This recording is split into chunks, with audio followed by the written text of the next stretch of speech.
नमस्कार साथियों, स्वागत है आपके अपने YouTube चैनल 7 स्टार एजुकेशन पे। मैं आपके बीच लेके आया हूँ प्रोनाउन की अगली क्लास, जिसमें हमने इससे पहले प्रोनाउन, इंडेफिनेट प्रोनाउन पढ़ा है, रिलेटिव प्रोनाउन पढ़ा है, रेसिप्रोकल प्रोनाउन पढ़ा है।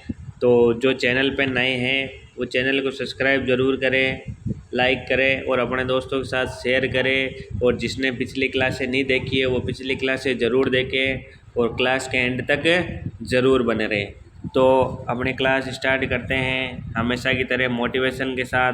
हमारा मोटिवेशन है, जुनून आपसे वो करवाता है जो आप नहीं कर सकते। जुनून आपसे वो करवाता है जो आप नहीं कर सकते। हौसला आपसे वो करवाता है जो आप करना चाहते हैं। हौसला आपसे वो करवाता है जो आप करना चाहते हैं। अनुभव आपसे वो करवाता है जो आपको करना चाहिए। अनुभव आपसे वो करवाता है जो आप करना चाहते हो। कहने का मतलब, आप कोई भी काम करो तो उसमें जुनून होना चाहिए, हौसला होना चाहिए और अनुभव होना चाहिए। तो ये हुआ हमारा मोटिवेशन। मोटिवेशन को बरकरार रखते हुए उसी जोश और जुनून के साथ अपनी क्लास स्टार्ट करते हैं। तो शुरुआत करते हैं अपनी क्लास इंट्रोगेटिव प्रोनाउन से। तो क्लास के एंड तक ज़रूर बने रहें और कैसी लगी हो आपको क्लास वो भी आप बताते जाइए। और जो डाउट आपके माइंड में है वो डाउट भी पूछ लीजिए कमेंट बॉक्स में। तो हमारा प्रोनाउन, अगला प्रोनाउन कौन सा है? Interrogative pronoun. हमारा अगला प्रोनाउन कौन सा है? Interrogative pronoun. इंट्रोगेटिव प्रोनाउन में कौन कौन से है देखो, who, whom, whose. Who, whom, whose. इनका प्रयोग केवल व्यक्तियों के बारे में पूछने के लिए किया जाता है। ये कोई इतना इम्पोर्टेंट नहीं है। आपको तो क्या है कि जैसे 8 प्रोनाउन लिखा है ना, उन 8 प्रोनाउन को करना है। बाकी ये आपके एग्ज़ाम में नहीं आता है, इसके क्वेश्चन भी नहीं आते हैं। ये तो आपको बस थोड़ा नॉलेज रखना है, इसलिए मैं बता रहा हूँ। Interrogative pronoun who, whom, whose, इनका प्रयोग केवल व्यक्तियों के लिए यूज करते हैं। जैसे who is your best friend, whom do you like most, whose is this pen. तो हु, हुम, हुज का प्रयोग केवल व्यक्तियों के बारे में पूछने के लिए किया जाता है। तो ये हुआ हु, हुम, हुज। फिर है इसी का विच। ये देखते हैं विच। विच का प्रयोग चॉइस, पसंद के बारे में पूछने के लिए किया जाता है। विच का प्रयोग किसके संदर्भ में करते हैं? विच का प्रयोग चॉइस, पसंद के बारे में पूछने के लिए करते हैं। जैसे एग्जाम्पल है, which is your favourite picnic spot. तुम्हारा फेवरेट या फिर पसंदीदा पिकनिक स्पॉट कौन सा है? फिर है which is your favourite English book. तुम्हारी फेवरेट इंग्लिश बुक कौन सी है? अभी के टाइम में तो किसी की इंग्लिश, साहित्य मेरे हिसाब से किसी की फेवरेट इंग्लिश बुक नहीं होगी। हिंदी की हाँ मान लेता, हिंदी, इंग्लिश, हिंदी साइंस है, मैथ्स है, तो वो हो सकती है। लेकिन इंग्लिश अधिकतर, मतलब 90% इंग्लिश किसी की फेवरेट नहीं होगी। तो आज आपका होमवर्क क्या है? आपको कमेंट में बताना है कि किस किस की इंग्लिश फेवरेट बुक है और किस किस की फेवरेट नहीं है। अगर जिसकी फेवरेट बुक इंग्लिश नहीं है तो कौन सी सब्जेक्ट आपकी फेवरेट है वो इसका कमेंट बॉक्स में नाम लिखना है। तो समझ में आया? क्या करना है कि जिसकी इंग्लिश बुक फेवरेट है वो इंग्लिश बुक का नाम लिखेगा, और जिसके कोई जैसे मैथ्स है, रीजनिंग है, इंग्लिश है, साइंस है, सोशल साइंस है, तो फेवरेट बुक है उसका नाम लिखना है। समझ में आया? जैसे अगला है हमारा वॉट। क्या है? वॉट। इसका प्रयोग वस्तुओं तथा व्यवसाय के बारे में पूछने के लिए किया जाता है। वॉट का प्रयोग वस्तुओं तथा व्यवसाय के बारे में पूछने के लिए किया जाता है। विच का प्रयोग तो चॉइस के बारे में पूछने के लिए किया जाता है। और वोट का प्रयोग वस्तुओं तथा व्यवसाय के बारे में पूछने के लिए किया जाता है। अब चलते हैं इसके एग्जाम्पल की तरफ। एग्जाम्पल है हमारा व्हाट इज़ योर फादर, तुम्हारे पापा क्या करते हैं। फिर है अगला व्हाट इज़ दिस, ये क्या है। बोलते हैं, अधिकतर बोलते हैं ये तो सेंटेंस हम, व्हाट इज़ दिस, क्या बोलते हैं, व्हाट इज़ दिस, ये क्या है। और व्हाट इज़ योर फादर, तुम्हारे पिताजी क्या करते हैं। तो ये हुआ वोट के बारे में। वोट का प्रयोग वस्तुओं तथा व्यवसाय के बारे में पूछने के लिए करते हैं।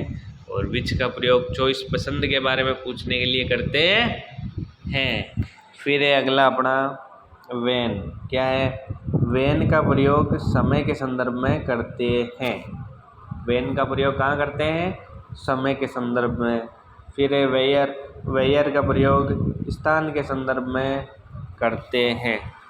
व्हेन का प्रयोग समय के संदर्भ में करते हैं, वेयर का प्रयोग स्थान के संदर्भ में करते हैं। तो ये हुआ व्हेन और वेयर। व्हेन का प्रयोग समय के संदर्भ में और वेयर का प्रयोग स्थान के संदर्भ में। तो ये हुआ व्हेन और वेयर। इंट्रोगेटिव प्रोनाउन, कौन सा प्रोनाउन, इंट्रोगेटिव प्रोनाउन। जो क्लास में अभी जुड़ रहे हैं वो चैनल को सब्सक्राइब ज़रूर करें, लाइक करें और अपने दोस्तों के साथ शेयर करें। और क्लास के एंड तक ज़रूर बने रहें ताकि आपको नए नए कॉन्सेप्ट सीखने को मिले। और जिसने पिछली क्लास नहीं देखी हो तो एक बार पिछली क्लास ज़रूर देखें ताकि आपका बेसिक कॉन्सेप्ट क्लियर हो जाए उन क्लासों से। तो शुरुआत करते हैं अपनी क्लास वापस। लहरों से डरकर नौका पार नहीं होती, लहरों से डरकर नौका पार नहीं होती, कोशिश करने वालों की कभी हार नहीं होती, कोशिश करने वालों की कभी हार नहीं होती। तो ये है हमारा मोटिवेशन। एक मोटिवेशन और याद आ गया, जो बाहर की सुनता है वो बिखर जाता है, जो बाहर की सुनता है वो बिखर जाता है, और जो भीतर की सुनता है वो निखर जाता है। जो भीतर की सुनता है वो निखर जाता है, संवर जाता है। तो कहने का मतलब हमको एक ही टारगेट रखना है, हमारा गोल कौन सा है उस पर फोकस रखना। बाहर क्या हो रहा है क्या नहीं हो रहा है उससे कोई मतलब नहीं रखना है। अगर आप बाहर की सुनोगे तो अंदर तक बिखर जाओगे, अगर आप अंदर की सुनोगे तो बाहर तक निखर जाओगे। तो ये है मोटिवेशन। अब इस मोटिवेशन को बरकरार रखते हुए क्लास के एंड तक ज़रूर बने रहना आपको। तो शुरुआत करते हैं, हमारा अगला है डिस्ट्रीब्यूटिव प्रोनाउन। कौन सा प्रोनाउन, डिस्ट्रीब्यूटिव प्रोनाउन। तो डिस्ट्रीब्यूटिव प्रोनाउन कौन सा है, देखते हैं डिस्ट्रीब्यूटिव प्रोनाउन। डिस्ट्रीब्यूटिव प्रोनाउन में है ईच, पहला क्या है, ईच। डिस्ट्रीब्यूटिव प्रोनाउन का पहला ईच। इसका प्रयोग किसी निश्चित संख्या में समूह के प्रत्येक सदस्य के संदर्भ में करते हैं। ईच का प्रयोग किसी निश्चित संख्या में समूह के प्रत्येक सदस्य के संदर्भ में करते हैं। जैसे each of us is honest, each of us is honest, जो है वो सब क्या है, ईमानदार है। फिर है each member of this club is honest, each member of this club is honest. Each का प्रयोग किस में करते हैं, ईच का प्रयोग किसी निश्चित संख्या में समूह के प्रत्येक सदस्य के संदर्भ में करते हैं। ईच का प्रयोग किसी निश्चित संख्या में समूह के प्रत्येक सदस्य के संदर्भ में करते हैं। तो ये हुआ ईच। फिर है अगला एवरी। एवरी का प्रयोग अनिश्चित संख्या में समूह के प्रत्येक सदस्य के संदर्भ में करते हैं। ईच का प्रयोग तो निश्चित संख्या के संदर्भ में और एवरी का प्रयोग अनिश्चित संख्या में एवरी का प्रयोग करते हैं। इसके एग्जाम्पल देखते हैं। एग्जाम्पल क्या है एवरी का, एवरी का एग्जाम्पल है every of students is honest, every of students of honest. तो ये देखो ऑफ आ गया प्रीपोजिशन, प्रीपोजिशन के बाद नाउन है जो प्लूरल की आती है। फिर है every citizen must respect his country, every citizen must respect his country. तो ईच का प्रयोग निश्चित संख्या के संदर्भ में समूह के प्रत्येक सदस्य के लिए करते हैं, और एवरी का प्रयोग अनिश्चित संख्या में समूह के प्रत्येक सदस्य के संदर्भ में करते हैं। तो ये हुआ ईच और एवरी का कॉन्सेप्ट। फिर है अगला हमारा इधर, क्या है इधर, जिसको बोलते हैं आइदर। इधर का प्रयोग, इधर इसका अर्थ होता है दो में से कोई एक। इधर का प्रयोग दो नाउन के संदर्भ में करते हैं इसका प्रयोग, लेकिन इसका अर्थ क्या होता है, दो में से कोई एक। जैसे example, either of two students has a phone, दो में से एक स्टूडेंट के बीच फ़ोन है। फिर है इधर of two brothers has a phone, दो में से एक भाई के बीच, एक भाई के पास क्या है, फ़ोन है। तो ये हुआ इधर। इधर का अर्थ होता है दो में से कोई एक। इसका प्रयोग दो नाउन के संदर्भ में करते हैं। तो ये हुआ इधर। फिर देखो नोट, नोट क्या है, दो से अधिक नाउन के संदर्भ में सकारात्मक अर्थ में एनी या एनीवन का प्रयोग करते हैं। कहने का मतलब दो या दो से अधिक नाउन आ जाए, और वो भी कौन से अर्थ में, पॉजिटिव सकारात्मक अर्थ में, तो किसका यूज़ करते हैं, एनी या एनीवन का यूज़ करते हैं। तो ये हुआ एनी का देखते हैं, एनी का क्या है, फिर देखते हैं नाइदर को। एनी के एग्जाम्पल है, any of 4 students has a phone, any of 4 students has a phone. तो दो या दो से अधिक के लिए एनी या एनीवन का यूज़ करते हैं, ये अभी हमने रूल देखा। तो any of 4 students has a phone, ये आ गया। फिर है any of 3 brothers is ready to appear in the exam. तो 3 मतलब दो से अधिक या 3, तो क्या आ गया, एनी आ गया। क्या आ गया, एनी। और वो भी कौन से सेंटेंस में आएगा, पॉजिटिव सेंटेंस में। समझ में आया, पॉजिटिव सेंटेंस में एनी या एनीवन का यूज़ करते हैं। कितनी नाउन या कितने पर्सन आ जाए, तो दो या दो से अधिक। तो ये हुआ एनी का यूज। फिर है अगला नाइदर, क्या है, नाइदर। नाइदर इसका अर्थ होता है दो में से एक भी नहीं। नाइदर का अर्थ क्या होता है, दो में से एक भी नहीं। इसका प्रयोग भी दो नाउन के संदर्भ में किया जाता है। नाइदर का अर्थ होता है दो में से एक भी नहीं, और आइदर का अर्थ होता है दो में से कोई एक, और नाइदर में कोई नहीं। लेकिन इसका प्रयोग भी कितने नाउन के संदर्भ में करते हैं, दो नाउन के संदर्भ में। कितने नाउन के संदर्भ में, दो नाउन के संदर्भ में। तो ये हुआ नेदर। अब देखते हैं इसके एग्जाम्पल।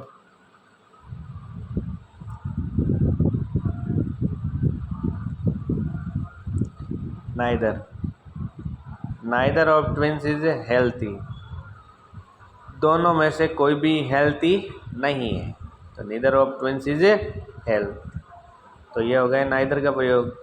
फिर है इसका नॉट। नॉट में क्या है, दो से अधिक नाउन के संदर्भ में नकारात्मक अर्थ में नो वर्णन का यूज़ करते हैं।